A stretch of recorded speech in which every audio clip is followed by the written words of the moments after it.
오늘은 주님의 은혜라는 제목으로 말씀의 은혜를 나누겠습니다. 오늘까지 이어진 긴 이야기의 시작은 오병이어의 사건으로부터 시작이 됐습니다. 오병이어의 이 표적을 통해서 예수님은 무엇인가 가르치고 싶으셨어요. 기적 자체가 목적이 아니라, 표적이 목적이 아니라 그 표적을 보여주심으로 바로 예수님이 생명의 떡이 되신다는 걸 보여주고 싶으셨어요.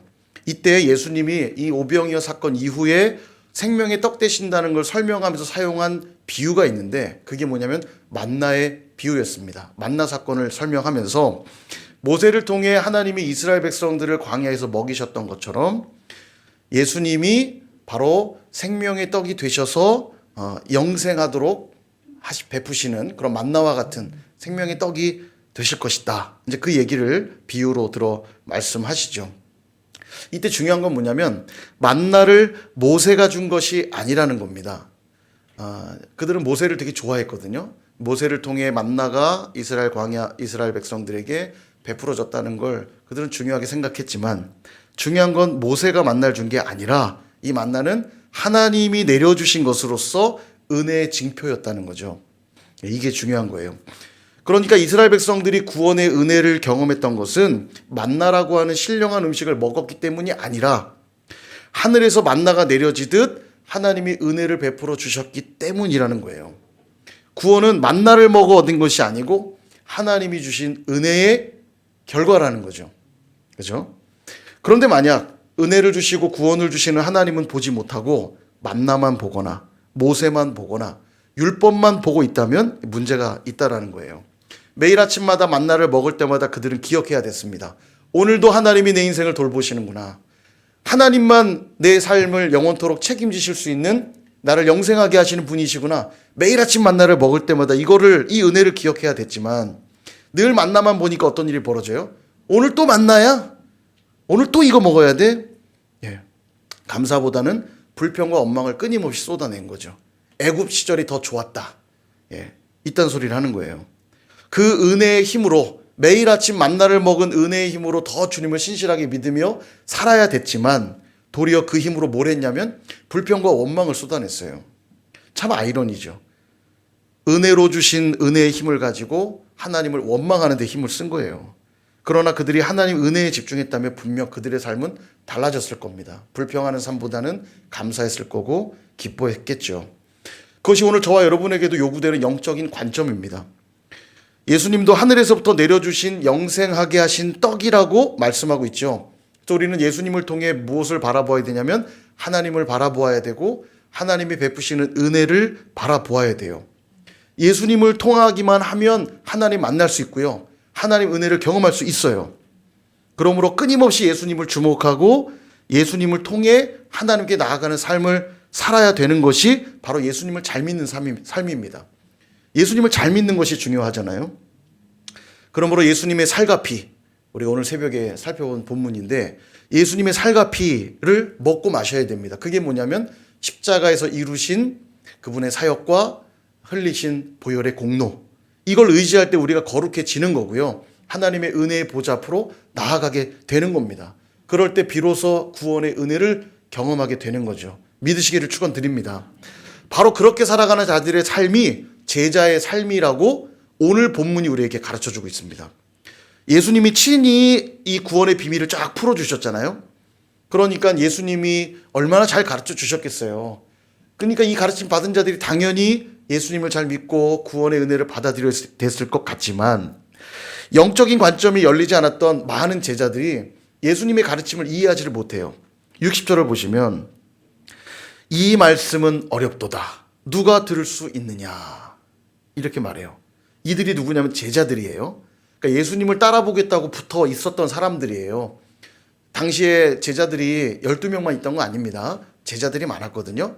산상수훈 때도 모여든 제자들이 많았고요. 당시만 해도 예수님을 따르겠다고 쫓아다니던 제자들이 많았어요. 이 많은 제자들, 그러니까 예수님을 반신반의하면서 있던 사람들이 아니라, 그래, 예수님이야말로 진짜 메시아야, 저분은 정말 그리스도야 라고 믿으며 따라왔던 자들이 예수님이 하신 이 이야기들을 쭉 듣더니 한다는 소리가, 야, 말씀이 너무 어려워. 도대체 이걸 누가 들을 수 있단 말이냐? 근데 이제 61절을 보면 수군거리고 있었다 이렇게 나와요. 수군거리고 있었다. 수군거리는 줄 아시고. 그러니까 야, 너무 어렵지 않아? 넌 어때? 이런 대화가 아니라 이거 어떻게 알아들으란 얘기야? 짜증나. 이럴 얘기. 수군거리다 저번에 설명드렸죠. 유대인들이 예수님을 반대하던 유대인들이 수군거렸다. 이 수군거림의 단어의 뜻이 험담하다는 뜻이라고 그랬어요. 어디에 사용된 단어냐면 이스라엘 백성들이 광야에서 불평할 때, 하나님께 불평할 때 또 만나 먹으라는 거야. 지금 왜 자꾸 만나면 먹으라는 거야? 짜증나게. 우리 보고 살래는 거야 말래는 거야. 그게 이 수군거리다의 단어의 뜻이에요. 그러니까 제자들이 주님 너무 어려운데요? 이렇게 한 게 아니라 뭐 어떻게 알아들으라는 얘기야 이게? 뭐 하자는 얘기야? 이렇게 불평했다는 얘기예요. 좋은 의미가 아니죠. 그러니까 예수님을 반대했던 자들도 수군거렸지만 예수님을 따르겠다고 한 제자들도 지금 수군거리고 있어요. 솔직히 그래요. 주님을 믿고 따른다는 저와 여러분도 이런 모습 보지 않습니까? 목사인 저도 그럴 때가 많이 있는 것 같아요. 하나님 은혜를 막 찬양하다가도 상황이 조금만 어려워지고 힘들고 어려워지면 수군수군거리기 시작합니다. 험담하고 불평하고 원망할 때가 있어요. 반응이 없는 거 저만 그런 것처럼 여러분도 그러시죠? 네, 저만 하는 걸로 은혜롭게. 물론 가급적 원망과 불평을 하지 않으면 좋지요. 근데 어쩌겠어요. 우리가 정말 연약한 걸요. 근데 주님이 우리 연약함을 아세요. 61절 후반부를 다시 보시면 그들이 수군거리는 걸 아셨던 주님이 이렇게 말씀하세요. 61절 후반부에 이 말이 너에게 걸림이 되느냐? 이렇게 말씀하세요. 주님이 아셔요. 우리의 연약함을 아세요. 그리고 다시 한 번 더 가르치십니다. 제자도 연약해 수군거릴 수 있습니다. 그러나 다시 가르치신다는 건 뭐냐면 그 자리에 머물러 있으면 안 된다는 거예요. 연약함을 아시니까 그 자체로 뭐라고 하진 않으세요. 불평할 수 있고 원망할 수 있어요. 그러나 그 자리에 머물러 있으면 안 된다는 거예요. 그럼 주님이 가르치신 내용을 우리도 따라가 봐야겠죠. 62절을 보시면 그러면 너희는 인자가 이전에 있던 곳으로 올라가는 것을 본다면 어떻게 하겠느냐? 인자가 있던 곳으로 올라간단 말은 이제 십자가에서 죽으시고 부활하사 승천하신다는 얘기예요. 그러니까 말하자면 내가 이제 다시 하늘로 올라가는 걸 본다면 그때는 너희가 믿을 수 있겠니? 이렇게 말씀하시는 겁니다. 자, 보세요. 살을 먹고 피를 마셔라. 되게 어려운 얘기인데 결국은 당신께서 죽으신다는 걸 가르치신 건데 그것이 더 구체적으로 드러나는 사건이 십자가잖아요. 그러니까 너희가 십자가에서 내가 이제 죽게 되고 부활한 후 하늘로 올라가는 걸 앞으로 보게 될 텐데 그걸 본다면 너희가 그땐 정말 믿을 수 있겠니? 이렇게 말씀하고 계신 거예요. 그리고 63절 살리는 건 영이니 육은 무익하니라. 내가 너에게 이른 말은 영이요 생명이라. 이게 무슨 얘기냐면 지금 내가 너희들이 하고 있는 이 말은 영적인 말이야. 육으로는 절대로 이해할 수 없는 영적인 말이야. 그러니까 내가 아무리 설명하고 아무리 특별한 기적을 보여준다 해도 육으로 보는 이상 너희들은 이해하지 못할 것이다. 내가 설령 하늘로 다시 올라가는 걸 본다 해도 육으로 바라본다면 너희들은 이해할 수 없을 것이다.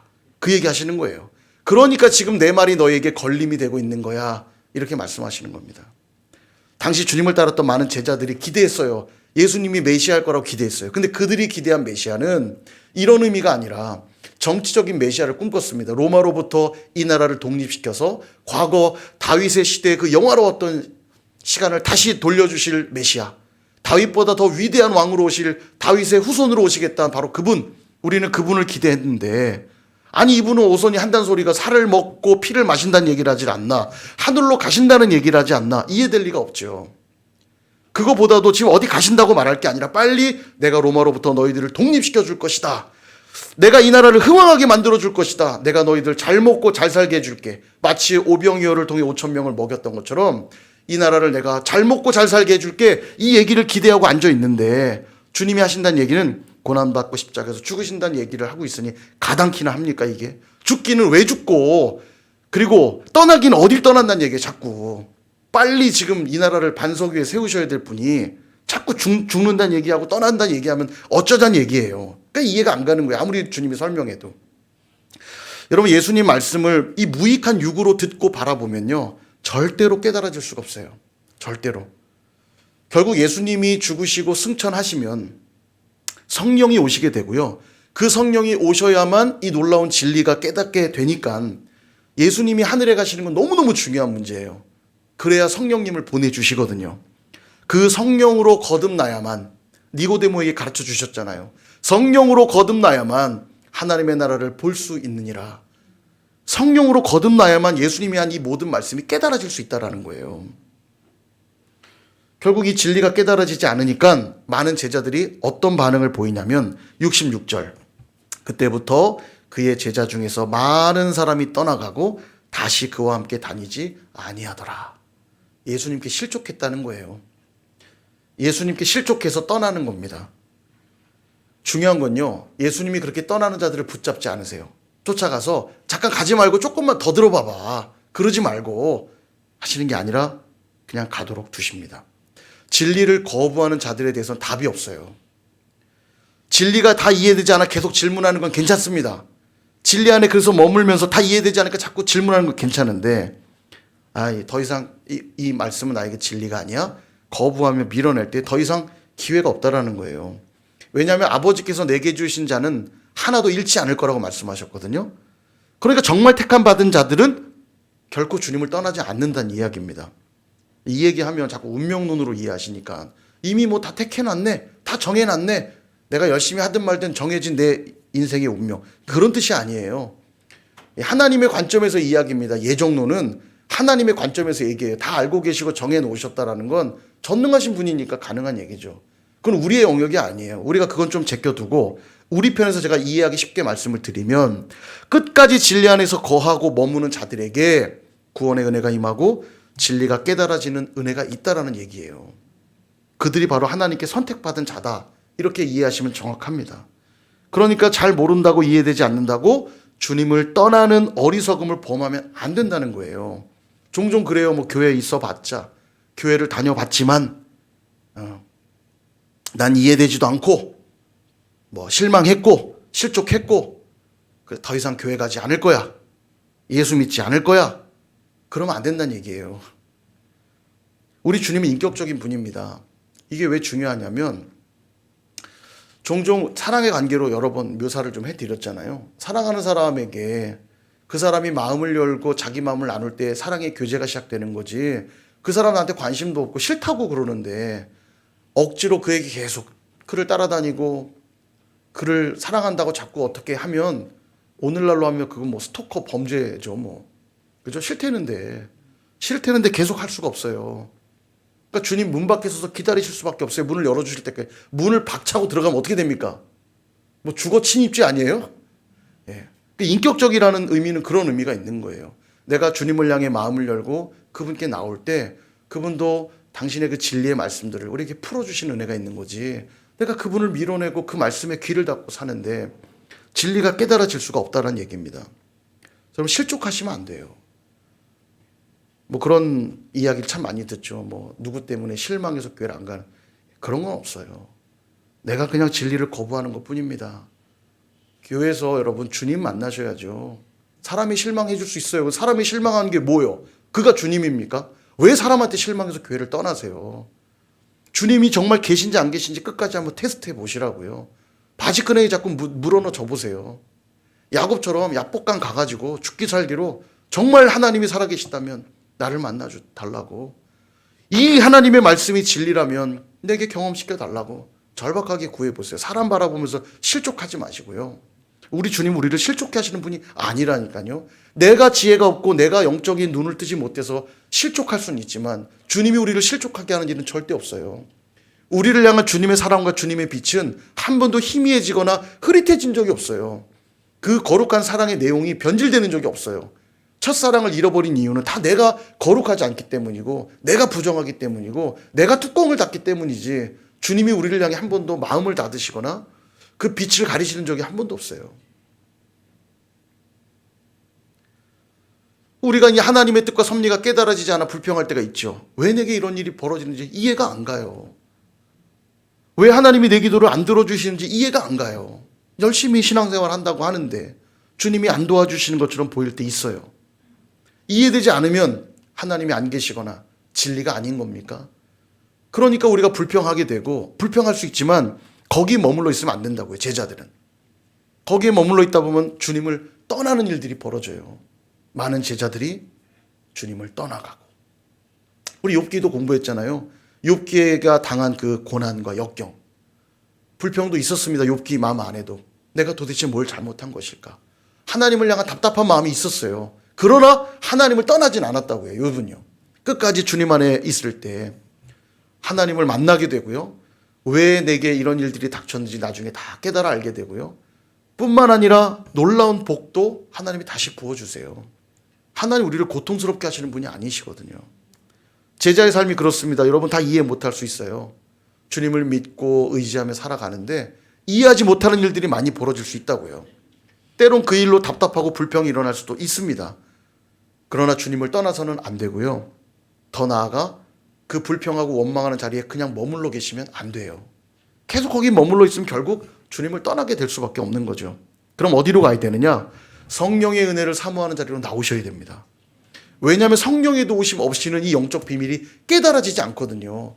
그래서 주님이 길을 쓰고 하늘로 돌아가시려고 하는 거예요. 성령이 오셔야 너희들에게 더 유익하니라. 내가 떠나는 것이 너희들에게 더 유익하니라 말씀하고 계시는 거예요.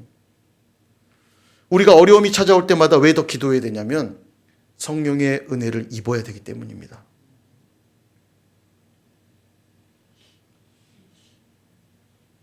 성령님을 통해서만 왜 내게 그런 어려움이 왔는지 깨달을 수 있거든요.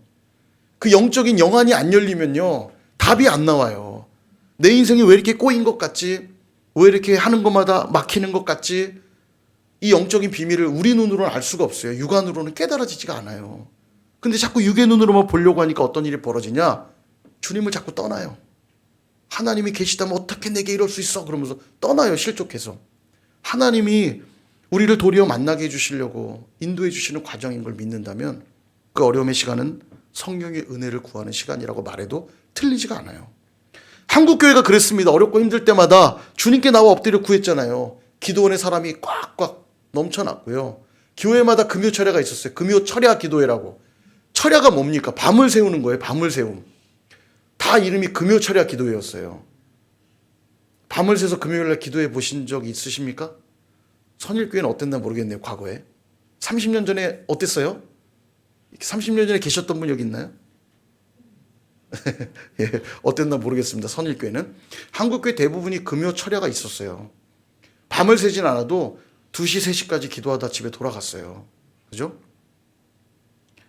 그게 한국교회 모습이었습니다. 한국교회가 어떻게 이렇게 성장했고, 그리고 한국이 이렇게 잘 먹고 잘 사는 나라가 된 놀라운 복을 누리는 나라가 될 수 있었던 것도 저는 제가 믿기는 하나님이 한국교회가 기도했고 그 위에 은혜 부어주셨기 때문이라고 믿습니다.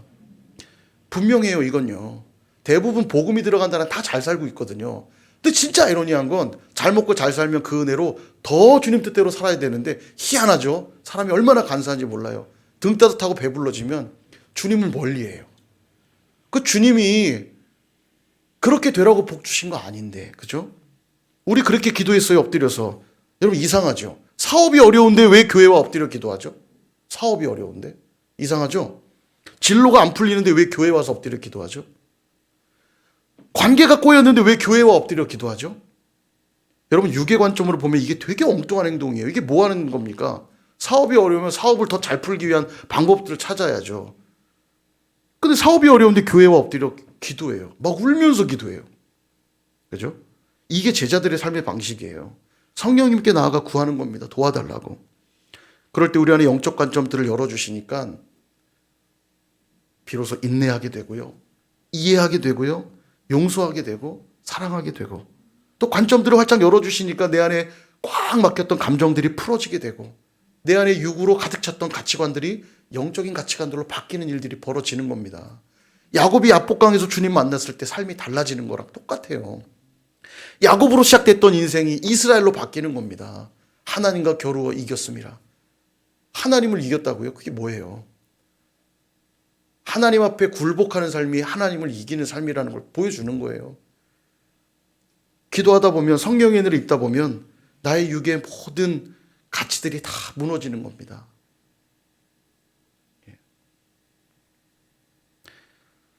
여러분 요즘 교회 모습은 어떻습니까? 금요철야 사라진 교회가 상당수고요. 금요 예배가 가족 기도회 뭐 이런 이름으로 없어진 교회들이 요즘 꽤 많아요. 그리고 금요일 날 기도하러 안 나오는 분들 이유를 물어보면 뭐 개인적인 사정이 있는 분들이 다수 있겠습니다만 적지 않은 분들이 피곤해서요. 너무 밤에 늦게 끝나서요. 이런 게 이유인 분들이 꽤 많아요. 오히려 밤에 기도하려고 금요는 새벽까지는 안 해도 우리가 저녁에 우리 주님이 골고다에서 십자가에 피 흘려 죽으시기 전에 겟세마네에서 눈물 뿌려 기도하셨던 것처럼 우리 이 밤에 주님처럼 기도하려고 모인 거잖아요. 그죠? 근데 기도원 자리는 텅텅 비는 일이 다반사고요. 금요철에 사라진 교회 상당수고요. 한국 교회의 위기는 기도하지 않는 위기라고 말해도 틀리지 않을 겁니다. 한국 교회의 위기는 성령의 은혜를 사모하지 않는 위기라고 말해도 틀리지 않을 거란 생각이 들어요. 자꾸 돈으로 풀어보려고 그러고요. 자꾸 내가 가진 뭐 대단치도 않은 지식으로 자꾸 풀어보려고 하고요. 경험으로, 관계로 자꾸 풀어보려고 그래요. 거기 어디에도 기도하고 말씀 붙드는 일로 성령님을 의지하는 몸부림은 없어요. 교회들이 그러고 있어요. 교회들이요. 교회야말로 만민이 기도하는 집이고 기도로 주님 앞에 나아가는 공동체면서도 어려운 일이 있으면 더 기도하고 더 말씀 붙들고 예배하며 풀어보는 게 아니고 자꾸 돈으로, 지식으로, 경험으로, 관계로 풀어보려고 그럽니다. 그러니까 하나 둘씩 실족하며 떠나는 거예요. 안 되네. 또 그런 모습 본 사람들이 또 실망해 또 떠나가고. 가난한 성도들로 다 전락하는 겁니다. 가난한 성도 아시죠? 안 나가. 종교는 기독교인데 교회를 안 나가. 그 실족하며 떠난 제자들이 딱 가난한 성도입니다. 그러나 참된 제자는 누구냐? 성령님을 의지하는 자들이에요. 성령님을 의지하는 자들이 참된 제자입니다. 여러분 성령님이 왜 중요한지 제가 말씀으로 증거를 보여드릴게요. 고린도전서 2장 10절 우리 같이 한번 읽어보겠습니다. 시작. 오직 하나님이 성령으로 이것을 우리에게 보이셨으니 성령은 모든 것 곧 하나님의 깊은 것까지도 통달하시느니라. 아멘. 하나님의 깊은 것을 통달하시는 분이 누구밖에 없어요? 성령님밖에 없어요. 하나님 내 삶에 왜 이런 일들이 있는 겁니까? 깨닫게 해 주옵소서. 누구만 하신다고요? 성령님만요. 왜 사업이 꼬이고 관계가 틀어지고 문제가 생기면 왜 주님 앞에 나와 성령의 은혜를 구하냐면 성령님만 하나님의 깊은 것도 통달하시는 분이시니까. 하나님 여기에 하나님의 어떤 섭리가 있습니까? 하나님의 뜻이 어디에 감춰져 있습니까? 제가 무지하고 미련하고 어리석으니 깨닫게 해 주옵소서. 이거 기도하셔야 된다고요. 또 하나 로마서 8장 26절 우리 이 말씀도 한번 읽어볼게요. 시작. 이와 같이 성령도 우리의 연약함을 도우시나니 우리는 마땅히 기도할 바를 우리를 위하여 친히 간구하시느니라. 아멘. 여러분이 기도를 잘하기 때문에 응답해 주시는 게 아니에요. 여러분이 기도하는 거에 앞서서 여러분을 위해 중보하고 계신 분이 있습니다. 먼저 주님이 기도하고 계시고요.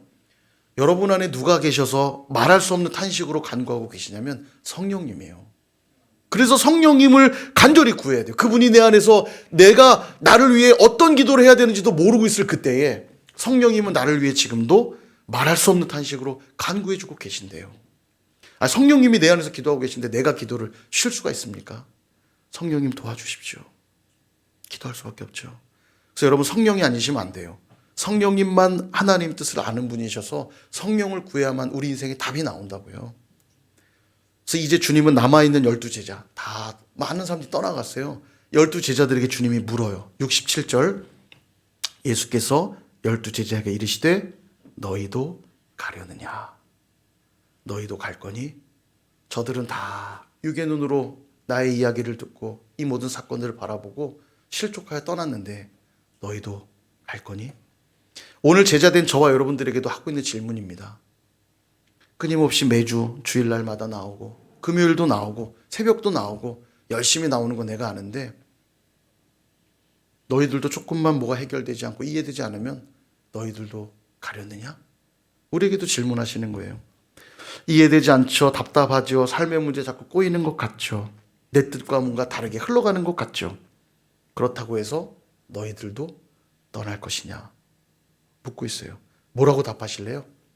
답도 한번 볼까요? 68절과 69절 같이 한번 읽어보겠습니다. 시작. 시몬 베드로가 대답하되 주여 영생의 말씀이 주께 있사오니 우리가 누구에게로 가오리이까? 우리가 주는 하나님의 거룩하신 자인 줄 믿고 알았사옵나이다. 아멘. 너무 귀한 답을 늘 베드로가 해요. 그죠? 영생의 말씀이 주님께만 있는데 주님 아니고서는 이 영생의 말씀 받을 수가 없는데 우리가 어디로 가겠습니까? 하나님의 거룩하신 자가 여기 계시는데 그분을 여기다 두고 우리가 어디로 가겠습니까? 이렇게 답하고 있어요. 이게 제자된 우리의 고백이어야 됩니다. 성령님께 나아갈 때 이 사실을 알게 하는 거예요. 우리 주님께만 영생의 말씀이 있고 우리 주님만 하나님의 거룩하신 자라는 것. 그래서 여러분, 제자는 누구냐? 예수님 외에는 갈 곳이 없는 자들. 그게 제자예요. 제가 그렇게 정의를 한번 내려봤어요. 제자는 예수님 외에는 갈 곳 없는 자들. 그러니까 어려움만 생기면 어디로 옵니까? 여기로 오잖아요. 기도하러. 주님밖에 갈 데가 없으니까. 그분으로만 절박한 자들이 참된 제자인 겁니다. 근데도 제자라고 이름은 하면서도 예수님 말고도 갈 곳이 너무 많아요. 돈의 길, 공부 길, 명예 길, 권력 길, 관계 길. 자꾸 다른 길로만 가보려고 그래요. 세상이 진리라고 유혹하는 그 길들을 향해서 자꾸 가려고 그래요. 주님을 뒤로 하고. 여러분, 고백하잖아요. 우린 예수님만이 유일한 길이요, 유일한 진리요, 유일한 생명이라고 말씀이 말씀하고 있고 우리도 고백하잖아요. 그분만 길이요 진리요 생명인데 왜 자꾸 다른 길로 우리가 가려고 하냔 말이죠. 거기에는 생명이 없어요. 여러분, 예수님께로만 걸어가실 수 있기를 바랍니다. 69절 후반부에 베드로가 한 고백 중에 이런 말이 나오죠. 69절 후반부를 보면 믿고 알았사옵나이다. 베드로가 이런 귀한 고백할 수 있는 게 어디서 나왔냐면 예수님의 말씀을 듣고 배우면서 경험한 알미 있었던 거예요. 믿고 내가 알았다. 성경에서 항상 알았다는 다 경험적인 알미입니다. 지식적인 알미 아니에요. 경험적인 알미. 주님이 말씀하신 대로 내가 믿었고 그 믿음을 통하여 내가 경험했기 때문에. 그래서 고백하고 있는 거예요. 영생의 말씀이 주님께 있는데 내가 어디로 가겠어요. 물론 다 이해하지 못했겠지만 그가 경험했던 그 어떤 말씀, 바로 그것이 있었기 때문에 이런 귀한 고백 드린 겁니다. 그러므로 여러분, 우리가 자꾸 예수님께로 걸어가 봐야 돼요. 예수님께로 걸어가 봐야만 생명을 경험하게 되고 영생을 맛보게 되는 겁니다. 그러니까 또 제자로 살아갈 수 있는 거예요. 그렇지. 주님만 생명이시지. 주님만 영생이시지. 또 주님께 걸어갈 수 있는 겁니다. 전에는 한 번 주님께 나아가 봤다면 그 다음에 2번, 3번, 4번. 그러니 제자로 사는 거죠. 그러므로 여러분, 주님의 말씀 또 성령의 인도하심에 나의 인격과 나의 삶을 전부 다 던져보세요. 두렵죠? 신학교 가라 그러면 어떡하지? 그런 얘기 안 하세요. 주님은요. 신학교 여러분 안 가셔도 돼요. 이 땅에 목사님 너무 많습니다. 안 가셔도 됩니다. 예, 그런 두려움 안 가지셔도 됩니다. 주님은 생명을 주시라고 내게 나오라고 말씀하는 거예요. 우리를 괴롭게 하려고 나오라고 하는 게 아니고, 희한하게 헌신이라고 그러면 벌써 막 나를 막 고통스럽게 할 거 막 이런 것만 이미지가 떠오르죠. 그런 부모가 어디 있습니까? 그런 부모가요. 종종 청년들이 와서 배우자 문제로 상담할 때 주님이 막 이상한 사람 만나게 하면 어떡하죠? 이런 질문하는 애들이 있어요. 기도할 때 막 두렵다는 거예요. 이상한 사람 만나라고 할까 봐. 어떤 아버지가 딸을 시집 보내면서 저 밖에 노숙자 너무 불쌍하니까 네가 좀 아내가 되어주렴.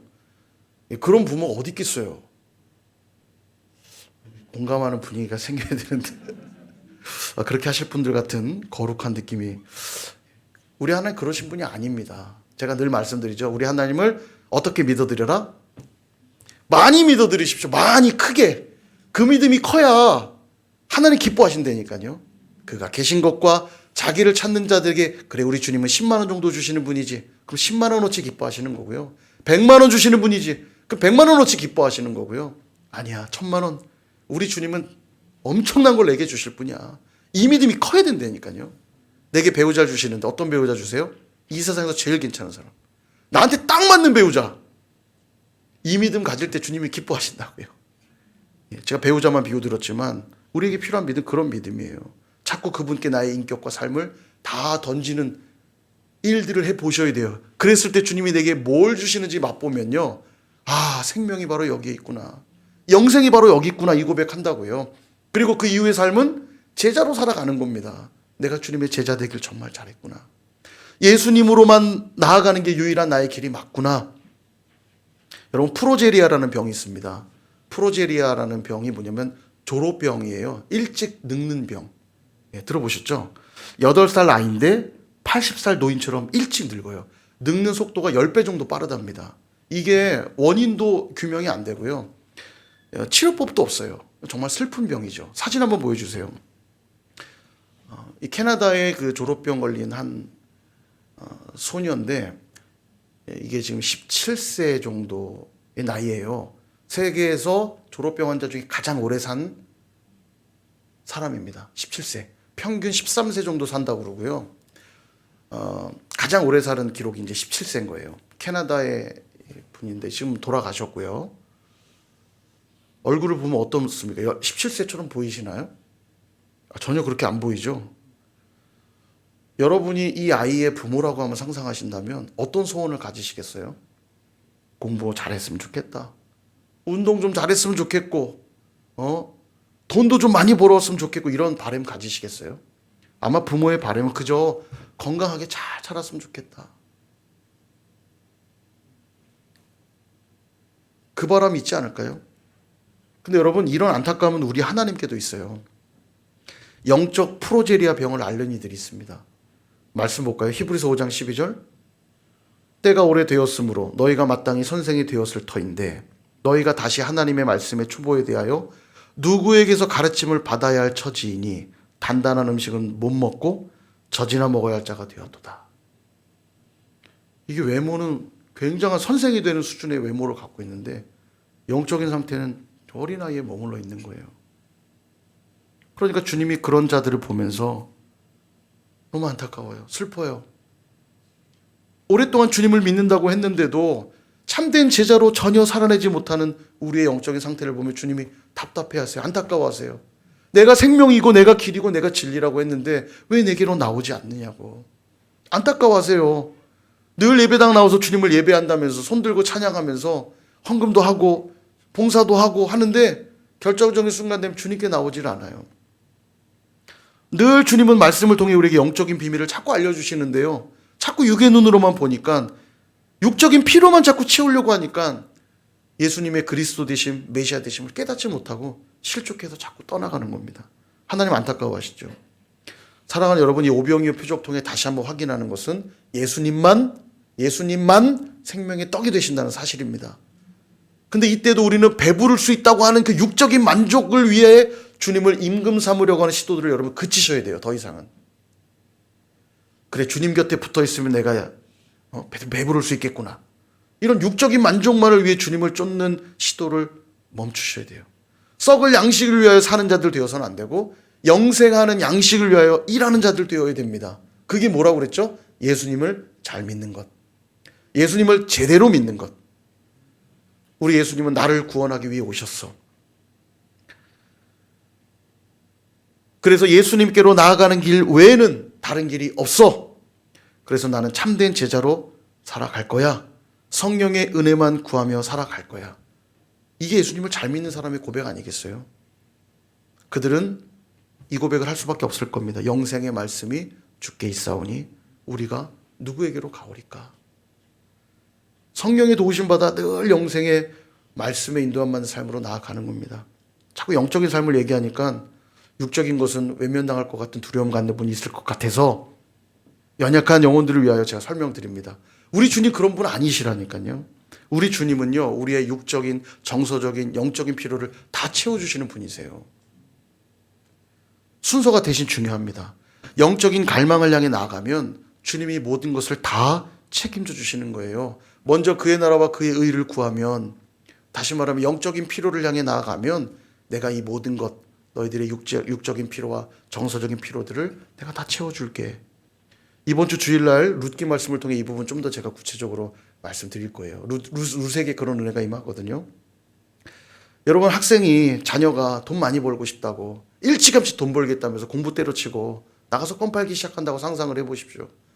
일찌감치부터 돈 벌기 시작했으니까 돈 많이 모을까요? 돈도 못 벌 뿐만 아니라 그에겐 미래가 없어요. 아이러니하지만 돈 많이 벌고 싶다면 뭐를 해야 될까요? 열심히 공부해야죠. 아니 당장 나가 돈 버는 게 돈이 없는 자에게 합당한 것 같은데 부모는 자꾸 공부를 하래요. 돈을 써가면서 공부를 하래요. 더 비싼 학원 보내주려고 그러고 더 많은 학원 보내주려고 그래요. 돈을 막 쓰면서 그래야 너 돈 벌 수 있다? 애들 입장에서 이해가 안 가요. 아니 돈을 저렇게 더 쓰면서 그것도 공부만 하라니. 그러나 우리는 알잖아요. 공부를 열심히 해서 잘 준비하면 나중에 돈도 따라오고요. 필요한 모든 것 다 누리며 살 수 있는 거 아닙니까? 똑같습니다, 여러분. 이게요. 순서를 잘 기억하셔야 돼요. 우리가 주님 만나고 성령의 은혜에 충만해지는 것. 그럼 제자들에게 이게 가장 우선이에요. 이 영적인 채워짐이 있을 때 그 다음 단계들의 채워지는 은혜들을 누리게 되는 겁니다. 정말 주님 한 분만 찾아보십시오. 이 밤에. 그리고 그분만으로 절박해 보세요. 그럴 때 오늘 이 밤에 우리의 인생의 문제들 다 올려드리시고요. 주님을 찾고 성령의 충만함을 구해보십시오. 그럴 때 기적을 체험하는 은혜의 밤이 될 줄 믿습니다. 그런 저와 여러분 다 되시길 주님의 이름으로 축원드립니다.